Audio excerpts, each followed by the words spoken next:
সব সাধকের বড় সাধক আমার দেশের চাষা, দেশমাতারই মুক্তিকামী, দেশে এসে যে আশা। এই মুহূর্তে অবস্থান করছি কানাইঘাট উপজেলার ৭ নং দক্ষিণ বানেগ্রাম ইউনিয়ন পরিষদের অন্তর্গত কায়স্থগ্রাম সবজিগ্রাম খ্যাত যে বিশাল বিস্তীর্ণ একটা ভূমি রয়েছে সুরমা নদীর চরে। সবজিগ্রাম সমিতির আওতায় যে সদস্যবৃন্দ রয়েছেন এবং সবজি চাষি যারা রয়েছেন, তারা এই কায়স্থগ্রাম সবজিগ্রাম সমিতির আওতায় কায়স্থগ্রাম খেয়াঘাট এবং কায়স্থগ্রাম যে চর রয়েছে, সেই চর থেকে যে সবজি উৎপাদন করে থাকেন, সেই সবজি সারা বাংলাদেশেই প্রায় সরবরাহ করা হয়। এমনটাই আমরা অনেক কৃষক ভাইদের কাছ থেকে জানতে পারছি। আমরা এই মুহূর্তে যেই জায়গায় দাঁড়িয়ে আছি, এখানে যে তরমুজের বাম্পার ফলন হয়েছে, তরমুজ চাষি এবং অন্যান্য আরও সবজি, শীতকালীন সব রকমের সবজি এখানে এই ফসল ফলিয়ে থাকেন। আফতাবউদ্দিন ভাই, তিনি দীর্ঘদিন যাবৎ সবজি চাষের সাথেই তিনি জড়িত রয়েছেন এবং প্রতি বছরই তিনি তরমুজ চাষ করেন এবং ভালো একটা ফসল এখান থেকে উৎপন্ন হয় এবং এই ফসল বিক্রি করে ভালো একটা প্রফিট পান। আমরা কথা বলবো এবং এই যে সবজি চাষের যে এখানে যে তরমুজের বাগান রয়েছে, তরমুজের বাগান আপনাদের ঘুরে ঘুরে দেখাবো। আফতাবউদ্দিন ভাই, এই যে জায়গা আছে, এই জায়গা কতটুক জায়গা জুড়ে আপনি তরমুজের চাষ করেন? জায়গা হইল কি আপনার 200%। মানে অন্যান্য বছর থেকে এই বছর আর একটু বেশি? অন্যান্য বছর থেকে এই বছর থোড়া কম। এই জায়গাতে আর তরমুজ চাষ যে আরো যারা আছে তরমুজ চাষ করেন, এটা কতজন আছে তরমুজ চাষ করেন? তারা আগে খালি একলা আমিও আসলাম, কায়স্থগ্রামের মাঝে একলা আসলাম, আরো দেখা দেখি এখন 2 জন বাড়িছেন। এখন এই যে তরমুজ চাষ করছেন, কেন ব্যয় আনুমানিক কত টাকা হইতে পারে? 1,75,000। খালি তরমুজ না অন্যান্য সব? অন্যান্য টমেটো কবি সহ সব সবজি মিলাইয়া ব্যয় 1,75,000। এই সবজি আপনি বিক্রি করার পরে, এখন তো সবজি বিক্রি করটা, জি প্রফিট ফাইরানি অন্যান্য বছর? ভাইয়ার টমেটোর দাম কমায় গিয়া ও গিয়া কিছু কম। আর আমরা খালি যদি আপনার ইয়ার মাতি ওই যে তরমুজ যে চাষ করেন, তরমুজের ব্যাপারে যে এই তরমুজ বিক্রি করি, আপনি ক্যামেরাটা একটু ঘুরে দেখাও না, এই তরমুজ চাষ করিয়া এখন বিক্রি করার পরে আপনার কি পরিমাণ প্রফিট হইতে পারে? খালি তরমুজ 3 লাখ টাকা আইবে। এখন তো অনেকে তরমুজ চাষ করে, যে অনেকে তরমুজ চাষ করে। আপনারা মূলত এই তরমুজ কই বিক্রি করেন? আমি কানাইঘাট গাছ বাড়িতে দেই, নিজে নেই না তারা? না তারা ইয়ান থাকি নেই। ও ও একটা তরমুজ, ওই যে একটা তরমুজের সাইজ যেটা, এই তরমুজটা আনুমানিক তারা কিলেন পিস হিসাবে নেয় না শত হিসাবে নেয়? 100 হিসাবে নেয়। 100 কত করিয়া পড়ে? 30,400। 30,400 ইগু এভারেজ বালার পরে হইব কি আপনার 11 কেজি ওজন।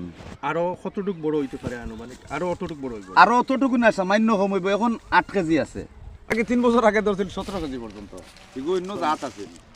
এই তরমুজের জাতটা আসলে কি? নাম হইল আনারকলি। আচ্ছা, নাইকা কৃষি সম্প্রসারণ অধিদপ্তর যে আছে বা কৃষি অফিস যেটা আছে, কৃষি অফিস থেকে বিভিন্ন সময় বিভিন্ন রকমের সহযোগিতা দিয়ে থাকে। আপনি এই তরমুজ চাষও বা অন্যান্য যেটা সবজি চাষ করছেন, এই চাষও কোনো সহযোগিতা পাইছেন? জি না 1 টাকাও পাইছি না। আগে পাইতেন? আগে 3 বছর আগে 3 বছর আগে পাইছিলাম 60 টাকা, বা ওই যে 20ও পাইছিলাম। আর এই 2 বছর থেকে আমি কিছু পাইছি না। আপনার কৃষি অফিসের লগে যোগাযোগ আছে যায়নি বা সহযোগিতা চাইছিলেন? এটা তো সবজিগ্রাম সমিতি যে জায়গাটা আছে, তো সমিতির মারফতে এই সহযোগিতা করা হয়? জি না, সমিতির মারফতে এগুলো করা হয় না। এগুলো কি যারা নাম আছে ও এরা ইয়া। আপনি তো আমার নাম আছে আজ থাকি 2 বছর আগে আমরা স্কুলে আছিল মিটিং, ও পয়লা মিটিং ও আমিও ইয়ে করছি, ও তরমুজের বীজ দিছে। এখনো আমার ঘরও আছে, সাইনবোর্ড আছে। আনুমানিক কত হাজার পিস হইতে পারে, এটা কোনো আইডিয়া আছে? এখন 1500 পিস হইব, 1500। বাদ বাকি দিন হইলে 3000 পিস। 270 জায়গার মাঝে তরমুজ চাষ করছেন। দর্শক, আমরা কথা বলছিলাম এই যে কানাইঘাট উপজেলার 7 নং দক্ষিণ বানেগ্রাম ইউনিয়নের কায়স্থগ্রাম গ্রামের আফতাবউদ্দিন ভাইয়ের সাথে। তিনি দীর্ঘ 22 বছর থেকে তিনি সবজি চাষের সাথেই জড়িত রয়েছেন। শুধু তরমুজ নয়, শীতকালীন সবজি বলতে যা বোঝায় তিনি সেখানে এই সবজিগুলা উৎপন্ন করেন এবং এখান থেকে বলছিলাম যে বাংলাদেশের বিভিন্ন জায়গায় এই সবজি সরবরাহ করা হয়। বিশেষ করে যে তরমুজের যে বিষয়টা আছে, সর্বপ্রথম তরমুজ চাষিদের মধ্যে এই চরাঞ্চলে সর্বপ্রথম তরমুজ চাষিদের মধ্যে আফতাবউদ্দিন ভাই একজন। আমরা অনেক বছর আগে একবার এসেছিলাম, তখন প্রিন্ট পত্রিকায় আমরা নিউজ করেছি আফতাবউদ্দিন ভাইকে নিয়ে, যে তরমুজ চাষে সফল চাষি আফতাবউদ্দিন, কায়স্থগ্রামের আফতাবউদ্দিন, এমন নিউজ করেছিলাম। ওনার দেখা দেখি এখানে এই যে সবজিগ্রামের যে কায়স্থগ্রাম চর রয়েছে, অনেকেই এখন তরমুজ চাষে উৎসাহী হয়েছেন এবং তরমুজ চাষ করেন। তিনি এখানে বলছেন যে 200% জায়গায় এখানে তিনি তরমুজ সহ অন্যান্য ফসল সহ তরমুজ চাষ করেছেন এবং 1,75,000 টাকা প্রায় খরচ হয়েছে।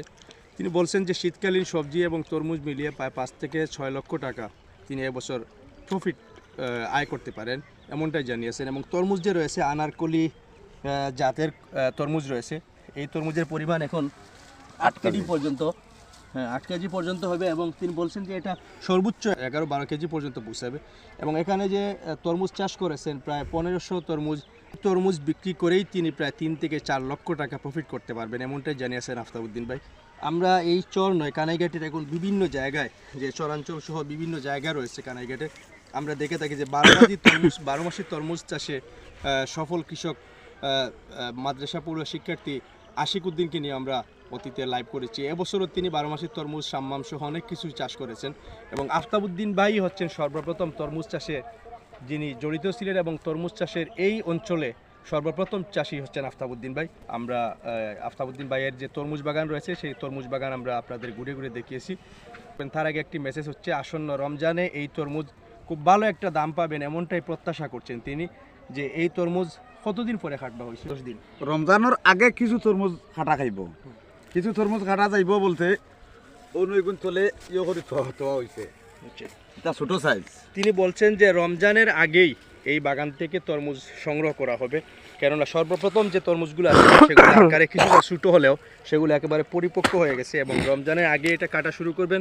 এবং বড় যে সাইজের যে তরমুজ যেগুলো রয়েছে এগুলো পরিপক্ক হতে আরও কিছু সময় লাগবে, এতে করে রমজানে বিক্রি করবেন। এবং রমজান মাসেই একটু অতিরিক্ত লভ্যাংশ পাবেন সেই প্রত্যাশা করছেন তিনি। সবাই ভালো থাকবেন, সুস্থ থাকবেন এবং নিরাপদে থাকবেন। আল্লাহ হাফিজ।